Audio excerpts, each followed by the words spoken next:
예, 지혜롭고 미련하게라고 하는 지난주에 이어서 계속 함께 로마서 16장 19절 말씀을 중심으로 함께 말씀을 살펴보도록 하겠습니다. 자, 그럼 이제 우리가 지난주에 했던 내용들을 다시 한번 좀 마음에 좀 되새길 필요가 있지 않나 싶어요. 그래서 기억을 되짚어보자면, 로마에 가면 로마법을 지켜야 된다라고 하는 말이 있죠. 해서 그것이 어쩌면 이 세상 살아가는 요령일 수도 있을 것이고, 또 여러 주변에 있는 사람들과 더불어서 화합과 평화를 누리는 그런 방법이 될 수도 있을 것이다. 또 심지어는 이런 것이 하나님의 뜻은 아닐까라고 하는 생각도 해보게 된다는 것이죠. 그렇지만 이렇게 왜 이것이 하나님의 뜻이 아닐까라고 생각되는 것은 예수 믿는다는 것이 대체 말이야 분란만 일으키고 말이야 이런 얘기를 듣다 보면은 하나님께 영광도 가리는 것 같고 말이죠. 이러다 보면 이제 내가 로마에 가면 로마법을 따르는 것이 요령이 아닐까, 하나님께 도리어 영광 돌려드릴 것이 아닐까, 뭐 이런 이제 생각을 할 수 있겠다라고 하는 것이죠. 그렇지만 이 모든 것들은 다 마귀의 속임수이다라고 하는 것을 우리가 다시 한번 생각해 볼 필요가 있을 것 같아요. 이런 것들은 이제 다 이제 마귀의 속임수이고, 왜 마귀의 속임수라고 얘기를 할 수 있느냐 하면, 이 세상이라고 하는 것 자체가 이른바 로마에 가면 로마법을 따라야 된다라고 하는 이 세상이라고 하는 것 자체가 이미 마귀의 세상이기 때문에 그렇다는 것입니다. 하나님의 세상 가운데에서 로마의 법을 지켜라라고 한다면 이것은 맞는 말일 수 있겠습니다만, 마귀의 세상이기 때문에 마귀의 세상에 속해 있는 로마법을 지켜라라고 하는 말은 결국에는 마귀 좋은 일만 하는 것밖에 안 된다라고 하는 것이죠. 그래서 마귀의 속임수이다라고 하는 것을 유혹하는 말이다라고 하는 것을 생각할 수 있고요. 왜 이 세상이 마귀의 세상이 되냐 하면은 하나님께서 창조하신 세상은 선한 세상이에요. 하나님께서 기뻐하시는 세상이에요. 즐거워하시는 세상이에요. 그렇지만 아담이 하나님의 명령이 아닌 마귀의 미혹하는 말을 따름으로 말미암아서 아담이 하나님의 것이었는데 마귀의 말을 더 순종하고 따름으로써 아담이 하나님의 것이 아닌 마귀의 것이 되어버리고 말았다고 하는 것이죠. 그렇게 해서 그 이후에 아담으로부터 태어나는 모든 사람들, 그 이후에 이 세상은 마귀의 세상이 됐다 해서 마귀의 권세 아래 놓여있는 세상이 됐다라고 하는 것이죠. 따라서 이 마귀 권세 아래 놓여있는 세상이라고 하는 것은 계시록에 의하면 장차 멸망할 세상이다. 장차 멸망할 권세이다 라고 하는 것이죠. 그럼에도 불구하고 현재 우리들은 이 마귀의 종로를 타는 세상 속에서 살아갈 수밖에 없다. 이것이 우리들의 머리는 하늘을 향하면서 발은 땅을 디디고 있을 수밖에 없는 우리들의 피할 수 없는 현실이다라고 하는 것이죠. 그렇다면 이런 세상 가운데 왜 하나님께서는 우리들을 살도록 하셨을까? 그렇죠? 아니 뭐 전능하신 하나님이신데 우리들을 굳이 이렇게 고생스럽게 말이야 이런 세상에 살도록 하지 않고 그냥 곧바로 천국으로 데려가시면 얼마나 좋았을까, 이런 생각도 많았죠. 때로는 내가 왜 이 세상에 태어났을까, 참 내가 이 세상에 태어난 것은 하나님의 실수야, 이런 생각도 들기도 하고 말했죠. 왜 하나님께서 나로 하여금 이 땅에 살게 하셨을까, 그 이유가 무엇일까 라고 했을 때에 지난주에 생각했던 키포인트가 이거죠. 명예회복이라는 거예요. 명예회복. 어떤 명예회복입니까? 우리들은요, 하나님께서 이 세상이 마귀의 세상이 된 근본 원인이 어디에 있다고요? 아담이, 하나님이 아닌 마귀와 더불어서 마귀의 말을 경청하면서 마귀의 원하는 대로 하다 보니까 이 세상이 마귀의 세상이 되고 말았어요. 그랬을 때에 마귀는요, 하나님을 향하여서 뭐라고 얘기하냐면은, 더 보시오, 당신의 피조물조차도 내게 순종하고 있지 않는가. 그러니 내가 승리자고 하나님 당신은 패배했소이다. 이게 현재 마귀가 하나님을 향하여서 쉽게 표현을 해서 까불고 있는 말이에요. 마귀가 하나님을 향하여서 이렇게 천지 모르고 분간 못하고 지금 까불고 있는 중인데, 그 까부는 그 근본 명분이 뭐냐 하면, 하나님이 그렇게도 애쓴지하던 인간이 하나님의 말을 듣는 것이 아니라 내 말을 듣고 있잖아. 마귀가 하는 말이에요. 봐, 지금 우리들만 하더라도요, 우리가 24시간 살아가는 가운데 아침에도 얘기했다시피 긍정적인 말과 감사하는 말과 불평하는 말을 얼마큼 하는지 서로 구분해서 리스트업을 해보자. 뭐 이런 말도 했습니다만은 우리들이 살아가는 시간을 통해서 얼마나 하나님을 향한 감사와 찬양의 언어와 반대로 하나님을 향한 불만과 불평의 언어와 즉 신앙의 언어와 비신앙의 언어를 가지고서 생각을 해볼 때에 우리들은 얼마나 많은 신앙의 언어를 하고 있는가 이런 걸 보면은 우리들은 역시 맞아요. 하나님의 종이기 이전에 하나님보다는 마귀의 일을 더 따른 것 같은 그런 생각이 들더라라고 하는 것이죠. 그런데 하나님께서는 그러한 우리들임에도 불구하고 뭐라고 얘기했냐면은 나 그런 거 필요 없어. 예. 우리들은 하나님의 이 간절한 마음을 알지 못한다는 거예요. 아이 됐어. 그 뭐 그렇게 복잡하게 예수 믿는다고 말이야. 그렇게 복잡하게 그러고 있어. 아유 됐어. 그냥 좋은 게 좋은 거야. 그냥 사람들과 같이 어울려서 모나지 않게 튀지 않게 그냥 그렇게 살면 돼. 이런 게 우리들이란 말이죠. 나 그런 거 필요 없어 라고 말하는 우리들이란 말이죠. 그렇지만 하나님은 아니야. 내가 너를 통해서 너의 마음 가운데 나에 대한 신앙이 심기어주고 너의 마음 가운데 나를 향한 사랑이 강건해짐으로 말미암아 너를 통하여서 너 스스로가 나는 그런 거 필요 없어 라고 말하는 그러한 속에서라도 그 마음을 돌이켜서 아니야. 내가 이제부터라도 하나님과 같이 있어야지. 내가 이제부터라도 하나님께 헌신하고 하나님의 영광을 위해서 하나님의 소망을 위해서 명예회복을 위해서 내가 신앙을 고백하고 마귀와의 관계를 끊으면서 하나님께 영광 돌려드리고 하나님께 순종해야지. 이런 마음을 하나님께서 우리들에게 원하신단 말이에요. 그래서 우리로 하여금 이 땅에 끼쳐두고 계시더라 하는 것이죠. 이 땅은 어떤 세상이에요? 어떤 땅이에요? 마귀의 권세가 횡행하고 있는 이 땅이에요. 오늘도 끊임없이 마귀는 우리들을 넘어뜨리기 위해서 우리들에게 엄습하고 있더라라는 것입니다.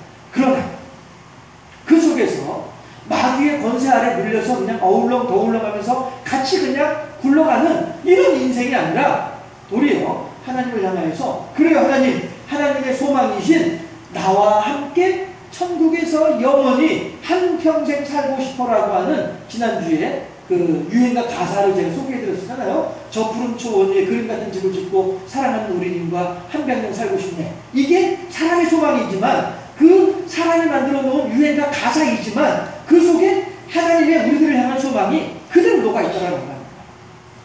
사랑하는 우리님과 우리들과 더불어서 하나님께서 우리들과 더불어서 저 푸른 초원 위에 저 영원한 천국에 그림 같은 집을 짓고 영원히 밤낮 성문을 닫을 일이 없는 하나님의 성전에서 아름다운 불빛이 날마다 밤낮 쉬지 않고 퍼져나오는 그 아름다운 동산에서 함께 우리들과 더불어 한백년이 아니라 영원히 살고 싶은 하나님의 소망이 우리들에게 있단 말씀입니다. 그래서 우리들로 하여금 명예를 회복하도록 우리들은 아무것도 모르고 우리들은 천국이 뭔지도 모르고 지옥이 뭔지도 모르고 하나님의 사랑이 뭔지도 모르고 마귀의 계계가 뭔지도 모르고 나 아무것도 필요 없어. 아유 그냥 이 세상 그냥 편안하게 살면 돼. 그냥 한평생 그냥 아유 이렇게 저렇게 살다 그냥 가면 되는 거지. 이러한 무지렁이와 같은 우리들을 향하여서 하나님께서는 명예회복의 소망을 두고 계시다고 하시죠. 어떻게 하려고요? 우리들과 더불어서 천국에서 영원한 삶을 살기 위해서 하나님은 그 소망으로 우리들을 이 땅에 살게 하시면서 마귀들과 싸워서 이겨라 라고 말씀하신다. 마귀의 괴계를 마귀의 유혹을 물리치고 나의 소망 가운데에서 승리하도록 하라. 이것을 하나님께서 우리들에게 원하신다는 것입니다.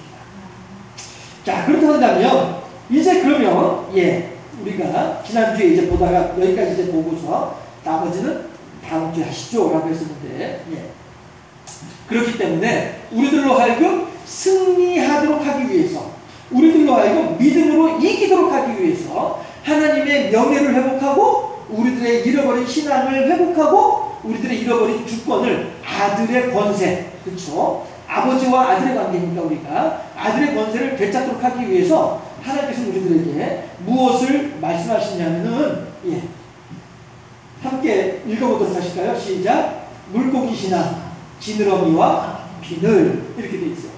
이게 레위기에 나오는 말씀인데요. 이게 우리들에게 이러한 신앙의 수준을 요구하시는 거예요. 나 그런 거 필요 없어 라고 하는 신앙은 이 세상 물결 따라 그냥 흘러가는 거예요. 세상 풍조는 나날이 갈리어도 예, 어떤 사람은 유행 따라 사는 것이 제멋이라고 생각을 하는 거예요. 유행 따라 살아가는 것이 제대로 살아가는 것이다라고 사람들은 생각한다는 것이죠. 하지만 하나님의 말씀은 우리들로 하여금 세상 풍조 나날이 갈리는 세상 풍조를 따라 살아가는 그런 신앙이 아니라 나는 내 믿음 지키리니 이걸 원하신단 말이에요. 세상 사람들은 아니야. 이 한 세상 요령껏 이 한 세상 잘 살아가기 위해서는 이것도 인정해줘야 되고 저것도 따라가야만 해. 세상 유행 따라 살아가는 게 그게 잘 사는 방법이야 라고 사람들은 우리들을 미혹하고 있지만 우리는 물고기 신앙으로 이 세상을 거슬러야 되겠다는 거예요. 지느러미라고 하는 것이 뭐예요? 지느러미는요, 이 물고기가 물속에서 자기 마음대로 움직일 수 있도록 해주는 힘이 지느러미에서 나온다는 것이죠. 우리가 잘 알고 있는 연어가, 그리고 회귀성 어류라고 하는 연어가 자기가 태어난 곳은 산 골짜기에 있는 민물에서 태어나요. 그랬다가 성장하는 곳은 바다에서 성장을 해요. 그리고서는 어디 와서 죽느냐면 다시 태어난 고향으로 돌아와서 거기에서 알을 낳고 거기서 죽는 게 연어예요. 회귀성 어류라고 하죠. 그런데 이 연어가 자기가 태어난 그 산골짜기에 조그만 실개천까지 올라가기 위해서는요, 얼마나 많은 물살을 거슬러 올라가야 되냐 는 거예요. 여러분들 그 물살이 얼마나 무서운지 잘 경험해 보신 분들 많이 계실 거예요. 불행한 일이지만 제가 산청에 있을 때에 산청 옆에 있는 동네에서 태풍 올라올 때 노인 한 분이 논에 물 뽑은다고 나가셨다가 거기서 미끄러지셔가지고 물속에 빠지셨는데 이분이 어디서 발견됐냐면 사천에서 발견됐어요. 그러면 여기서 산천에서 사천이 거리를 따지면 어느 만큼 되냐면 차를 타고 한 1시간 반 내지 2시간을 가야 닿는 곳이 사천이라고 하는 곳이거든요. 물 따라서 이렇게 흘러내려간 거예요. 시신은 사람 눈으로 차마 볼 수 없을 만큼 이렇게 훼손되어 있고요. 물의 힘이 그렇게 세요. 네. 그런데 이 지느러미를 가지고 그 물살을 거슬러 올라가는 거예요. 세상 풍조는 물결 따라서 어울렁더울렁 그냥 떠내려가는 것이 세상 풍조예요. 하지만 이러한 세상 풍조들을 살아가면 하나님의 명예회복을 어떻게 하겠냔 말이에요. 어떻게 믿음으로 살아갈 수 있겠냐 하는 거예요. 어떻게 하나님과 더불어서 저 푸른 초원 위에서 영원한 천국에서 살아갈 수 있는 그런 신앙의 사람으로 세워줄 수 있겠냐 하는 거죠. 그러니까 하나님께서 우리들에게 뭘 요구하시냐면은 물고기의 신앙을 요구하시는데 물고기의 신앙이 무엇이냐? 세상 유행 따라 살아가는 것이 아니라 세상 유행을 거슬러면서 살아가는 것이 이게 지느러미 신앙이다라고 하는 거예요. 하나님은 우리들에게 세상과 같이 짝해서 세상과 겉에서 세상이 원하는 대로 살아가는 것을 요구하지 아니하시고요. 도리어 세상을 향하여서 역행하는 것이 이것이 신앙의 길이다라고 우리들에게 가르쳐주고 있단 말씀입니다. 세상 모든 사람들이 예스 하는 순간에 할지라도 아닙니다. 그렇게 할 수 없습니다. 라고 하는 사람, 이 사람이 진정한 신앙의 사람이다 하는 것이죠. 누구예요? 주기철 목사님이죠. 일제시대 때 평양노회에서 일본의 신사참배가 결코 종교행위가 아니고 내선일체, 일본의 국민된 도리다 라고 하면서 신사참배를 가결했어요. 노회에서. 그런데 거기서 모든 사람들이 예스 하는 가운데 한 사람만 노 했단 말이에요. 그게 누구예요? 주기철 목사님이었단 말이죠. 주기철 목사님은 노회의 결의를 따르지 않는다라고 해가지고 노회에서 목사 제명당하신 분이 주기철 목사님이에요. 그리고서 결국엔 그분은 해방되기 전에 44년도에 해방되던 해에 났다. 45년도에 났다. 돌아가신 거예요. 감옥에서. 모든 사람들이 예스 할 때 혼자 노 하심으로 말미암아 비록 남들보다 일찍 비록 남들이 보기에 불행한 것처럼 그런 모습으로 세상을 등지실 수밖에 없는 그런 분이셨지만 그러나 그분의 이름은 오늘도 우리들의 가슴 속에 그대로 살아있고요. 하나님께서도 그분의 순교 정신을 기쁘시게 받으신 줄로 믿습니다. 결국 우리들은요, 지느러미 신앙이 이거란 말이죠. 세상 풍조를 따라서 그냥 어울렁더울렁 하는 것이 아니라 하나님의 말씀, 이것이 내 신앙 양심의 분명한 확신이다라고 생각되어질 때는 너할 수 있고 이것이 하나님의 뜻입니다라고 주장할 수 있고 관철을 시킬 수 있는 이러한 지느러미의 신앙이 우리들에게 필요하다는 것이죠. 비늘의 신앙은 무엇이냐면요. 바닷물 속에 살아가고 있는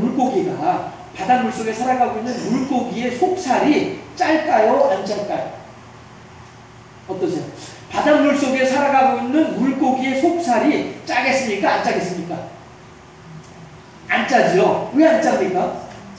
살아있기 때문에 안 짜는 것이죠. 하지만 그 물고기가 생명이 다해서 죽게 되면 그때부터는 이제 소금기가, 바닷물의 소금기가 그 몸에 들어와서 그 이제 짜지게 되겠죠. 비늘이라고 하는 것은 외부로부터 내 내면을 지켜내는 것, 이것이 비늘이에요. 그래서 그 비늘이 아무리 바닷물이 짠 소금기를 가지고 있는 바닷물이 내 몸을 온전히 감싸겠다 할지언정 비늘이 있어서 내 몸을 감싸주고 있기 때문에 소금기가 내 몸 안으로 들어오지 못하도록 막아주는 것, 이게 비늘이란 말이에요. 우리들이 살아가는 이 세상이 아무리 마귀의 세상이고 아무리 험하고 악한 괴계가 횡행하는 그런 세상이라 할지라도 나는 내 믿음 지키리니 어떻게 지킬 수 있는 거예요? 내 영혼의 비늘을 가지고 지킬 수 있단 말이죠. 믿음의 방패를 가지고 지킬 수 있다는 것입니다. 아무리 악한 자가 불화살을 나를 향해서 쏘아지킨다 할지라도 내가 믿음의 방패를 가지고 내 몸을 딱 가리고 있으면은 그 불화살이 아무리 센 불화살이 온다 할지라도 방패가 다 막아준다 말이죠. 이런 것처럼 우리들이 아무리 어떤 마귀 사단의 계계가 우리들을 침노하려고 한다 할지언정 우리들이 믿음의 비늘을 제대로 딱 들고 있으면, 믿음의 비늘 뒤에 내 몸을 딱 감추고 있으면, 하나님의 바위 뒤에 내 몸을 감추고 있으면 어떠한 마귀 사단의 계계가 나를 횡행한다, 나를 침노한다 할지언정 나는 넉넉히 이길 수 있다는 것이죠. 이것이 바로 비늘의 신앙이에요. 우리들의 신앙에 있어서 어쩌면 가장 초보 단계라고 할 수 있는 물고기 신앙이 지느러미와 비늘의 신앙을 우리들에게 요구한다 하는 거예요. 잘 기억해 주시기 바랍니다. 지느러미는 내 몸을 앞으로 나아가게 하는 에너지원이에요. 비늘은 외부의 환경으로부터 내 내면의 순수함을 지켜낼 수 있는 방패막이에요. 이 신앙이, 물고기 신앙이 우리들에게 필요하다는 거예요. 그래야 이 악한 세대 속에서도 우리들의 신앙을 제대로 지켜나갈 수 있다는 것이죠. 육고기 신앙입니다. 그 다음에 육고기가 뭐예요? 땅에 있는 짐승들 있죠. 예, 물고기는 물속에 있는 고기면은 땅에 있는 게 이제 육고기겠죠. 근데 육고기 신앙은 뭐냐면요, 이제 물고기 신앙으로 주변 환경 가운데에서 나를 보호하는, 주변의 환경으로부터 나를 지켜내는 이러한 신앙의 초보 단계였다고 한다면, 이 사람들이 이제는 주변에 있는 상황들을 파악을 하기 시작하는 거죠. 해서 주변과 내가 이렇게 무조건 가로막고만 있는 것이 아니라 주변과 내가 이제 소통하는 그런 단계가 되는 거예요. 그런 수준이 되는 거예요. 그런데 소통을 하되 그냥 소통을 하면 안 되는 거예요. 무조건 다 받아들이게 되면 그냥 흔히들 하는 속담 비슷하게 하는 말이니까 그냥 표현을 할게요. 똥인지 된장인지 구분은 해가면서 먹어야 된다는 거죠. 이게 육고기 신앙이에요. 해서 물고기 신앙은 그저 그냥 나 혼자만 어떻게든 지켜내는 것이 물고기 신앙이라고 한다면, 육고기 신앙은 이 후에 이제 주변 사람들과 더불어서, 주변과 환경과 더불어서 함께 교제하고 교통하는 신앙, 수준의 신앙, 이게 이제 육고기 신앙인데, 다만 육고기 신앙에 있어서 필요한 것이 뭐냐 하면은 되새김질과 달라진 구비다라고 하는 거예요. 되새김질이 뭐예요? 소나 염소가 되새김질 하잖아요. 한번 먹었던 것을 다시 개원해가지고 또 우물우물 씹어가지고 삼키고 또 다시 개원해서 우물우물 삼키다가 또 삼키고, 이게 되새김질이죠. 우리들이 이 세상에서 이 마귀의 권세가 횡행하는 이 세상 속에서 미련하고도 지혜롭게 행하기 위해서는 세상과 소통을 해야 되는데, 소통을 하고 있어서 그냥 무작정 소통을 하는 것이 아니라 그 소통하는 대상이 어떠한지에 대해서 다시 한번 우리들이 잘 생각하면서 가려가면서 소통을 해야 된다 하는 것을 이야기하는 것이 되새김질이란 말이에요. 되새김질은 그래서 하나님의 말씀을 자꾸 반추하는 거죠. 내 안에서 내 내면의 힘을 키워내는 거예요. 해가지고 지난 수요일에도 그런 얘기를 했으면서도 하루에도 수십 종의 세균들이, 병균들이 우리들의 몸 안에 들어온다는 거죠. 그렇지만 우리들의 몸이 건강하면 그 병균들이 우리들의 몸에 착상하지 못하고 그냥 노폐물로 다 빠져나가 버린다는 거예요. 그렇지만 어느 한 곳에 우리 몸에 연약한 곳이 있게 되면 거기에 착상해서 달라붙게 되면 이것이 이제 혹덩어리가 되고 이것이 이제 병이 되고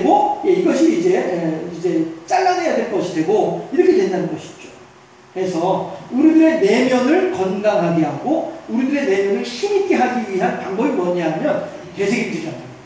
어떤 되새김질이에요? 하나님의 말씀에 대한 되새김질이죠. 주의 말씀은 내 발에 등이요 내 길에 빛입니다. 고난이 내게 아까도 이제 그 김영숙 집사님 그 경일교회 다니신다고 하는 그분도 같이 이제 앉아서 대화하는 중에 그런 얘기를 했잖아요. 자기는 하나님으로서 커다란 기적을 2번을 경험을 했다는 거죠. 몸이 아파가지고 꼼짝을 못하는 사람인데 하나님 고쳐주세요 했더니 나았더라. 그러면서 그러고 생각하면은 이렇게 한 번씩 어려움을 겪는 것도 괜찮은 것 같아요 라고 얘기를 한단 말이에요. 왜 그래요? 고난이 내게 유익이라 이로써 내가 주의 율례를 배웠나이다. 다윗이 고백하는 말이죠. 우리가 생각하기에 다윗만큼 어렵고 힘든 상황에 처해 있는 사람이 있었을까 싶은 정도의 다윗인데 그가 고백하는 것이 내가 그동안에 겪었던 고난으로 말미암아서 하나님의 율례와 규례를 배웠나이다 라고 고백한단 말이에요.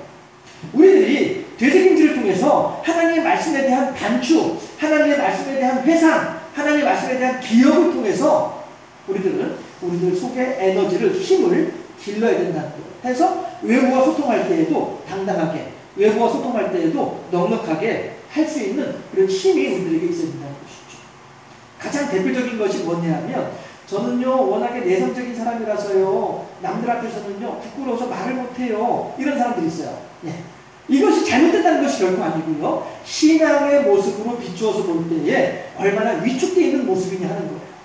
하지만 어떤 사람들은 어느 환경에 가든지 간에 그곳에서도 금방 적응을 하고 도리어 그 자리를 주도하는 사람들이 있더라라는 거예요.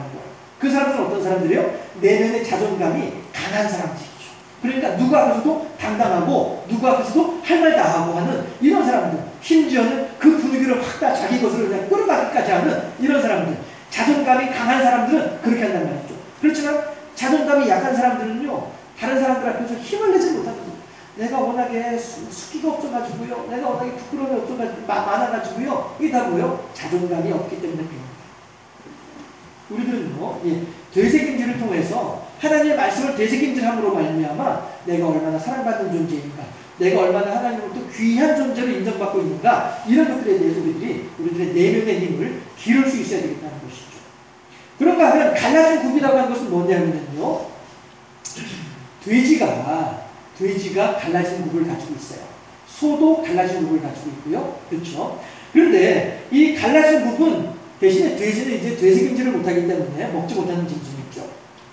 하나님께서 먹을 수 있는 짐승이 있는데 물고기 중에 먹을 수 있는 짐승이 있는데 그게 뭐냐면은 되새김질하는 짐승하고 굽이 갈라진 짐승이다. 이 2가지 조건이 갖추어질 때에 그 짐승들은 먹어도 된다. 이렇게 하나님께서 말씀하시는 거예요. 그래서 여러분들 그냥 이해를 돕기 위해서 한 번 더 말씀드리면은 물고기 같은 경우에 문어, 오징어 이런 거는 율법에 의하면 먹지 못하도록 되어 있어요. 왜냐하면 비늘이 없기 때문에 그렇죠. 그리고 지느러미도 없기 때문에 문어 이런 거 먹지 못하도록 되어 있어요. 그리고 육고기 같은 경우에 이제 돼지고기, 그 다음에 토끼 이런 거 먹지 못하도록 되어 있어요. 토끼 돼지김질 안 하잖아요. 돼지김질 하지 않는 짐승들은 먹지 못해요. 돼지김질 하는 짐승만 먹을 수 있는데 소, 양 이런 것들이 이제 염소 이런 것들이 이제 먹을 수 있는 짐승이 되는 거죠. 율법에 의하면 말입니다. 해서 갈라진 굽이라고 하는 것은 뭐냐면요 사람이 이 세상을 살아가는 가운데 워낙에 마귀의 세상을 살아가고 있기 때문에 순간순간 진흙에 빠질 수도 있어요. 진흙이라고 표현되어진 영적인 의미가 뭐겠습니까? 마귀의 미혹에 빠질 수도 있다는 것이죠.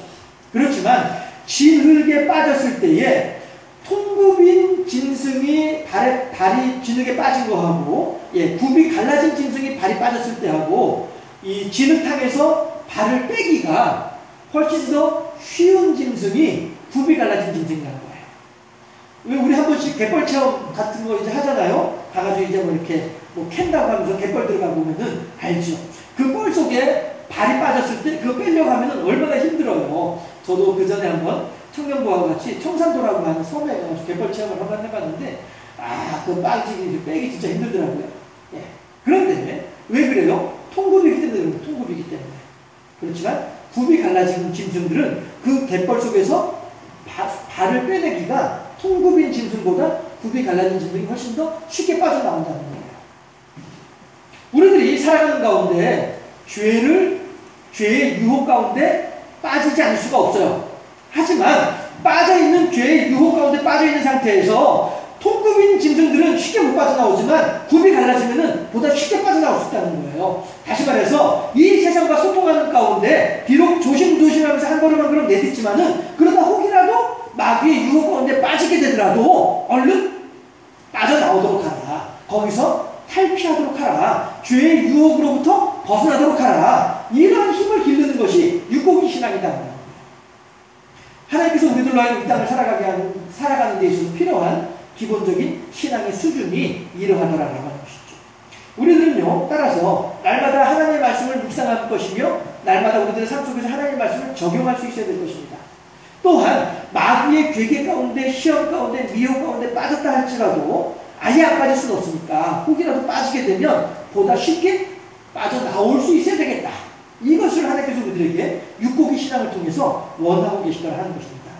그 다음에 마지막으로 과일 신앙이 있어요. 과일은 하나님께서 무엇이냐 하면 이제 완전히 내 것으로 섭취해야만 해요.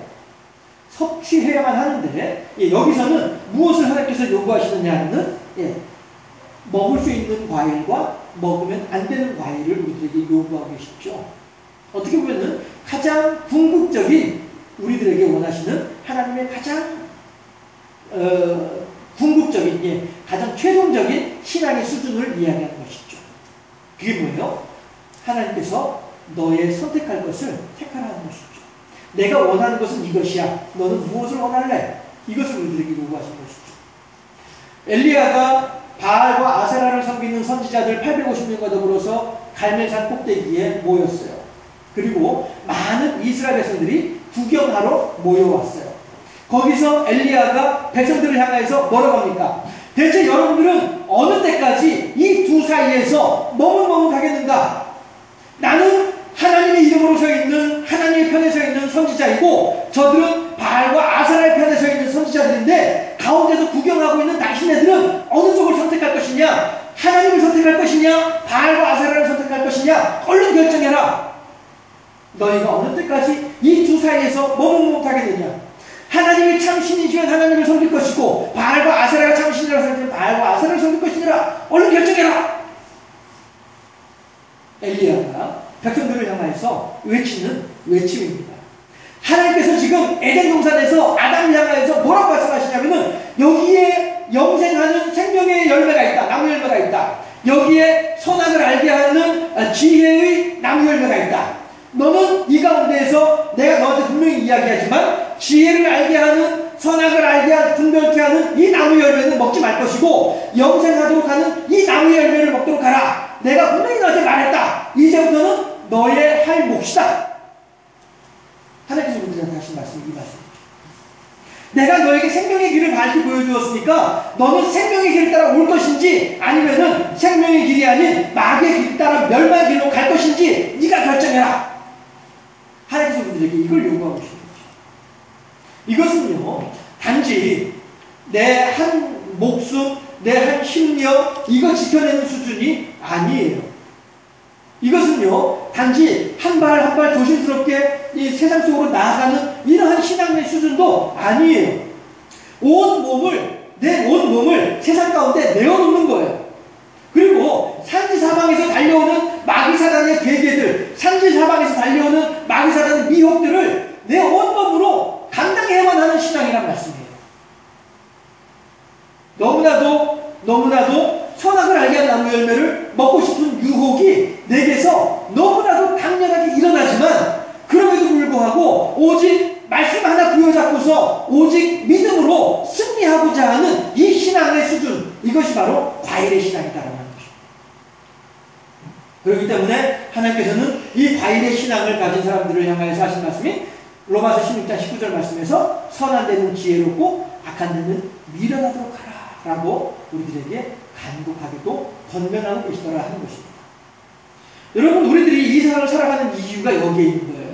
하나님께서 우리들이 미워서 우리들로 고생 한번 지독하게 극심하게 고생 한번 해봐라 해가지고 우리들을 이 땅에 살아가도록 하시는 것이 결코 아니고요. 도리어 이 땅에서 온갖 마귀 사단의 미혹과 괴계 중에서도 하나님을 향한 물고기의 신앙으로 무장을 하고 하나님을 향한 육고기의 신앙으로 나아가면서 하나님을 향한 과일의 신앙으로 승리하는 이러한 삶을 우리들에게 원하신다는 것이죠. 하나님, 오늘도 선악을 알게 하는 나무 열매를 먹고 싶은 마음이 너무나도 강했습니다만은 그럼에도 불구하고 하나님의 이름으로 그 선악을 알게 한 나무 열매를 먹고자 하는 유혹을 내누르고 하나님께서 원하시는 영생하도록 하는 과일을 먹었나이다. 하나님의 이름으로 승리하였나이다. 할렐루야. 하나님께 영광 돌려드리는 이러한 신앙의 수준으로 살아가기를 하나님께서 우리들에게 요구하고 계시다 합니다. 선한 데는 어떻게 하라고요? 지혜롭게. 악한 데는 미련하게 행하라고 하나님께서 우리들에게 말씀하시는 이유가 여기 있더라고요. 어쩌면 우리들은 이 물고기 신앙, 육고기 신앙, 과일의 신앙 이것들을 이제 이렇게 도식화해 놓고 보면 나는 이 정도 수준밖에 안 됐는데 나는 요거밖에 안 됐는데 뭐 이렇게 생각을 할 수도 있을 것 같아요. 하지만 그러나 하나님께서는 전에도 한번 우리가 생각해 보았던 것처럼 지금 현재 나의 위치에서 현재 나의 신앙의 수준에서 얼마만큼 성실하게 하나님과 교제하고 교통하고 하나님의 말씀을 따르고 있느냐 이거에 따라서 하나님께서 우리들을 평가하시고 우리들을 은혜를 더하실 뿐이지 지금 제가 물고기 신앙이니 육고기 신앙이니 과일 신앙이니 이렇게 설명을 하는 것은 도식화하는 것은 그저 우리들이 그저 하나님의 말씀에 이렇게 좀 더 쉽게 접근하기 위한 방법으로 여러분들한테 말씀드리는 것일 뿐이지 정말로 하나님께서 요 수준과 단계를 따라서 딱딱딱 자르고 나누신다 이런 건 결코 아닙니다. 다만 우리들이 지금 우리가 하나님께로 나아가는 과정이 하나님을 향해서 신앙이 성장하는 순서가 이렇구나 라고 하는 것을 생각해 보면 좋겠고요. 나는 그렇다고 해서 어느 정도 수준에 와 있는가 돌아봤으면 좋겠고요. 그러나 중요한 것은 내가 어느 수준이냐가 중요한 것이 아니고 그럼에도 불구하고 하나님께서 나에게 소망을 주고 계신다는 사실 이것이 중요한 것이죠. 내가 아직 이렇게 도의 초보에 머물러 있음에도 불구하고 여전히 하나님께서 나를 사랑하시면서 나를 구원하는 것을 기뻐하시더라. 이 사실이 중요하다는 것이죠. 그리고 이제 우리들은 그 하나님의 응원과 동료와 격려를 힘입어서 내 신앙의 수준이 도의 초보에 머물러 있는 수준이 아니라 초보 단계에서 중급 단계, 중급 단계에서 상급 단계, 상급 단계에서 고급 단계로 이렇게 성장하는 우리들의 신앙의 성장이 필요하지 않겠느냐. 이것은 이제 우리들이 할 몫이다라는 것이죠. 어쨌든 하나님은 내 신앙의 수준이 어떠함에 따라서도 상관없이 우리들을 사랑하시는 분이 하나님이시다. 그리고 그 하나님께서는 그러니까 빨리 여기까지 와봐. 얼마나 좋을지 몰라. 격려해주고 계시더라. 그러니까 하나님의 격려에 힘입어서 우리들의 신앙이 더욱더 성장할 수 있기를 힘쓰고 애써야 하지 않겠느냐. 이것이 하나님의 명예를 회복하는 방법이요 길이더라. 그렇게 하나님께 순종하고 헌신하게 될 때 우리들은 하나님과 더불어서 영원한 천국의 삶이 가능해진다 하는 것을 다시 한번 마음에 깊이 새기면서 가능해진다는 것이 아니라 약속되어져 있다 라고 하는 사실을 우리들 마음에 다시 한번 깊이 새기면서 하나님을 기쁘시고 영화롭게 하는 선한 데는 지혜롭고 악한 데는 미련하게 행할 줄 아는 우리 모두가 될 수 있기를 주님의 이름으로 축원합니다.